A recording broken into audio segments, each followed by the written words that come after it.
Yeah, I mean, growing up in Ireland in the early '80s, don't want to age myself too much. Mid '80s, I'll call it.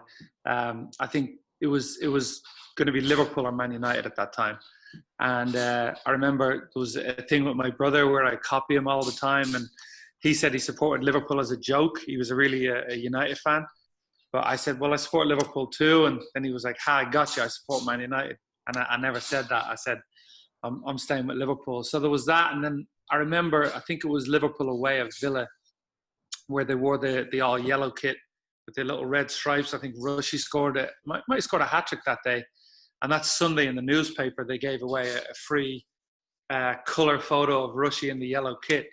So I was hooked. That went up on the wall. It's crazy because the reds and it was the yellow that initially got me in, but after that there was only one team for me. And I remember I think it was at the end of that year. I remember sitting with my dad and watching Liverpool beat Roma in the final. I always remember Phil Neal scoring. I remember vividly Grobbelaar doing the legs and stuff like that. So yeah, after that, just completely hooked as a Liverpool fan. Yeah, I know I watched a few in pre-season, but the one that sticks out is I went to Anfield in '86. I think it was late '86, and it was Liverpool Norwich, and it was 6-2 Liverpool. They went 5-0 up, and I remember the Norwich fans singing after we won the finish 2-1. So they were singing. I was just mesmerised by the atmosphere. I think Rushy got a few that day as well. Paul Walsh got a few. Just I mean, once you walk into Anfield, the atmosphere, particularly at that time, was incredible. Liverpool were so all-conquering then. So, I mean, to go over and get your first game, to have 8 goals, to have Liverpool completely destroy the opposition was incredible. And yeah, a day I'll always remember. I would say early days is the '87, '88 season. Um, I mean, I don't know if I understood. Well, I know I didn't understand tactics and all them, but when Liverpool went away to Newcastle and won 4-1, and Stevie Nick got a hat trick, and you're like, you don't fully grasp this player can play everywhere. I think if I know Tony Evans is on Twitter right now arguing with people about Maldini versus Nickel, and I'm not going to go into that, but I think Liverpool had so many incredible players. John Barnes, Peter Beardsley, Steve McMahon in midfield for me. I absolutely adored Steve McMahon. Um, Rushy, obviously, Aldo was playing. That team was so good going forward. And then you had a Stevie Nicol who you could plug him in anywhere and he could play at the very top level. So just watching that team was incredible for me. I think Everton ended the run. It was like 29 games, right? And Everton ended the run with our first defeat of the season. But that was my first kind of introduction to the Liverpool way, starting to understand the style of play and what it meant. It wasn't just winning; it was winning with flair. So I thoroughly enjoyed, watching that season. I would say more modern times, the 2008, 2009 season where we went so close. I just thought we were so powerful. I thought we had everything. I thought Stevie was just in his prime. Fernando Torres never had a season like that again. That season was absolutely incredible. But it's funny, you look back now and you have to pick out individual seasons. The last few seasons for me, even last year when we went so close, there wasn't this, that's our chance ruined. You knew this club is being built again to challenge every year. So I came into this season just as excited, and I've enjoyed this season just as much. I mean, just towards the end of last season, I remember that feeling in my stomach away at Newcastle when it was 1-1 before Origi scored, and I'm like, oh, this is so stressful. And then I'm going, you waited a long time for this. We're not battling for fourth now. This is where you want to be. So those couple of seasons stand out, but now under Klopp, it's every season there seems to be just something to look forward to, something to get up for, which is an incredible time again to be a Liverpool fan. Yeah, I mean, professionally, I've been completely blessed. I had a boss in Jonty Whitehead at Fox who respected my work ethic and what we did. So we covered, Europa League and Champions League. And I always remember when Liverpool came back against Dortmund in the Europa League, I was calling a different game at the same time. I think I might have been calling Bilbao, Atletico Bilbao. So my producer's in my ear and he's telling me 3-1 Dortmund. And I'm going, so I'm calling. I was with Mario Melchior, I believe. And then he got in my ear again, 3-2. And then he goes, listen, I want you to stay calm here, but it's 3-3. There's still, and I'm going. And my game was 0-0. Going to extra time. So I remember he goes, you're not going to believe it. They've scored late. They've scored late. So I had to remain calm on air. And I'm going 0-0 here. We're going to go to break. We'll be back with all the extra time. And it's like 3, 2, 1. And I went, yes! And I went nuts. So I went over to Jonty afterwards, who's a Sheffield Wednesday fan, but he just gets it. He understands your bond with a club. And I said, I can't believe, like, I said, you've got to give us credit because we'll banter back and forth. And he said, we probably should have somebody there for the semi-final. And I go, he goes, you interested in going? He goes, you won't be able to call it, but you can. And I went, yes, I am. So sent me over. I get to interview Klopp before the Villarreal, I believe, yeah. And it was just absolutely incredible. And then for the next couple of seasons as well, it's been the same. Going to, the Champions League run in Kiev, where we got to spend some time together. In the build-up, going to Roma, doing stuff with Carragher, doing stuff with Stevie Mack and Robbie Fowler at the final. I do it, and I love my job. But at times you do look around and you go, hang on a minute, this is the club I grew up loving. This is the best of both worlds, and not everybody gets the opportunity. So I'm blessed to work in this industry, blessed to cover it. And when I'm covering Liverpool in a Champions League final, I mean, that's the icing on the cake. It's just, you can't ask for more than that.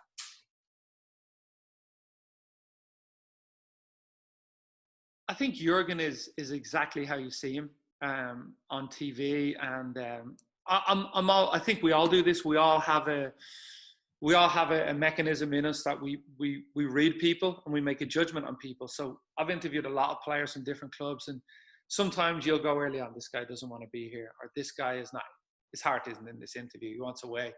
But with Jurgen, I remember the first time I interviewed him, I said, Jurgen, I really appreciate you taking the time. And he, no problem.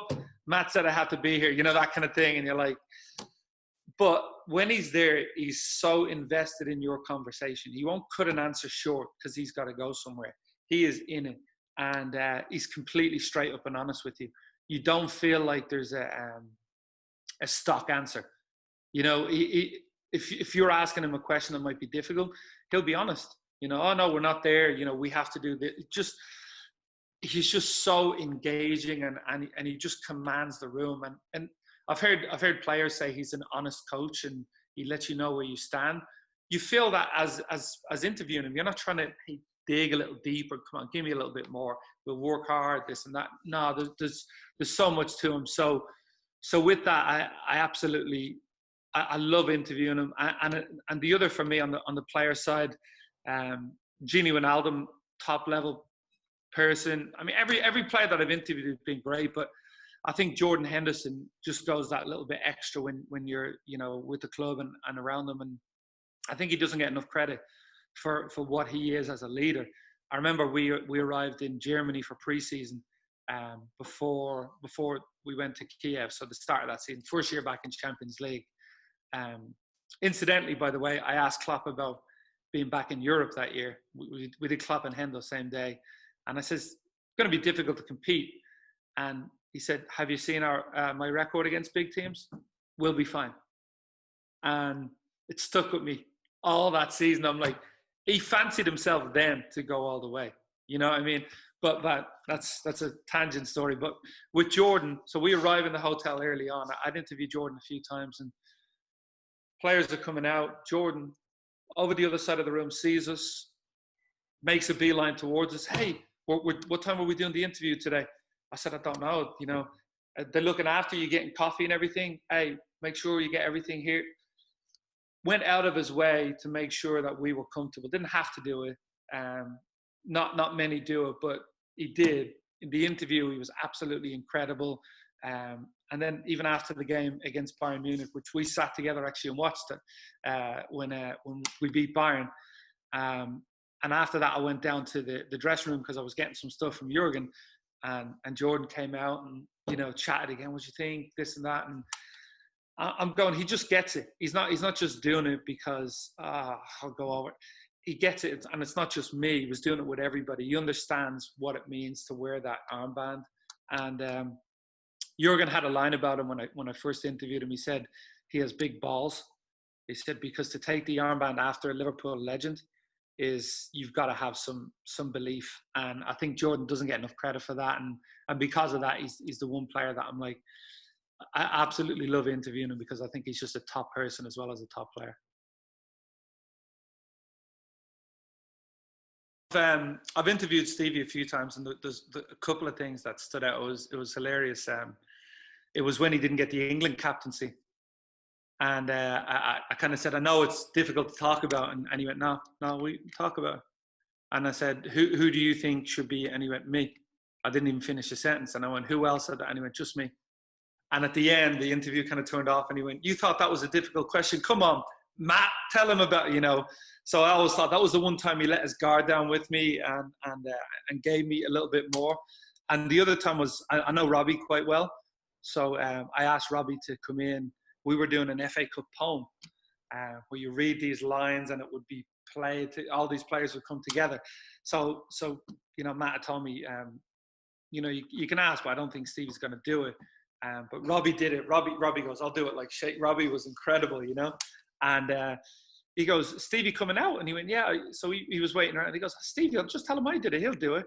So Stevie comes out, and him and Robbie are bantering a little bit. And I'm thinking I can jump in on this, but it's not about me. It's them, you know.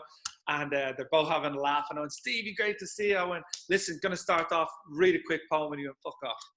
Well, I'm not doing that. And it was just so funny. And Robbie kind of had a giggle as well because he was like, he knew he wasn't going to read it. He was kind of trying to wind me up a little bit as well. So, but I always felt Stevie was probably a little bit guarded, and I think a little bit, I don't want to say insecure, but because he was in such a bad team at times, he didn't get the credit he deserved outside of Liverpool. And I think that added to a little bit of, you know, it's not insecure is not the word I'm looking for, but, you know, being a little bit more defensive, I guess, about who he was as a player, because I think Stevie wanted to win more trophies and wanted to win. And because he didn't, maybe he second guesses himself about how good he was. But yeah, as a fan, none of us do. I mean, you know, we remember, you know, the Champions League final, but for me, the FA Cup final, I've never seen. I mean, you don't score a goal like that in the last seconds to drag your team through. And we were dreadful that day. We were dreadful that day against Alan Pardew's West Ham, by the way. So, yeah, I mean, Stevie, for me, goes down as one of the all-time greats.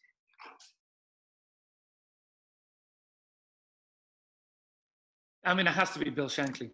I think when you talk about a culture, building a culture, that's what he did. And I think you look throughout history, I think there's times where the person who builds it, the next person is the one that really benefits.